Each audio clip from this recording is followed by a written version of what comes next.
ঢাকাই সিনেমার জনপ্রিয় চিত্রনায়িকা পরীমণি, যিনি তার ব্যক্তিগত জীবন নিয়েই বেশি আলোচনায় থাকেন।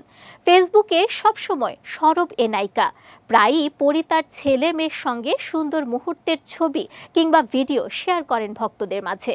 এবার ছেলেকে লাল পাগড়ি পরিয়ে নববর্ষ উদযাপন করলেন পরীমণি। ছেলে রাজ্য পাঞ্জাবি আর পাগড়ি পরে বেজায় খুশি। মায়ের সঙ্গে গানের সাথে নাচতেও দেখা গেছে তাকে। ভিডিওতে দেখা যায় মা ছেলে একই রকম পোশাক পরেছেন। পরীমণি কানে গুজেছেন লাল টুকটুকে গোলাপ। পাশে রয়েছেন শোবিজের অন্যান্য তারকারা। তারাও পরীমণির সঙ্গে নববর্ষে মেতেছেন। নববর্ষের দিন পরীর শেয়ারকৃত সেই ভিডিওটির কমেন্ট বক্সে অনেকেই নায়িকা ও তার পরিবারকে বাংলা নতুন বছরের শুভেচ্ছা জানিয়েছেন। অনেকে আবার পরীর ছেলের বৈশাখী লুকের প্রশংসাও করেছেন।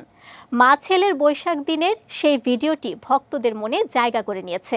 ওয়ালটন আবারও মিলিনিয়ার অফারে ওয়ালটন ফ্রিজ কিনে আপনিও হয়ে যেতে পারেন মিলিয়নিয়ার। এছাড়াও ঢাকাই সিনেমার জনপ্রিয় এ চিত্রনায়িকা নববর্ষের নানা পদের খাবারের ভিডিও শেয়ার করেছেন ফেসবুকে। ক্যাপশনে তিনি লিখেছেন, আমাদের বৈশাখী ভোজ। বর্তমানে পরীমণির বেশিরভাগ সময় কাটে তার 2 সন্তানকে নিয়েই। পাশাপাশি বেশ কিছু নতুন কাজের সাথেও যুক্ত হয়েছেন তিনি।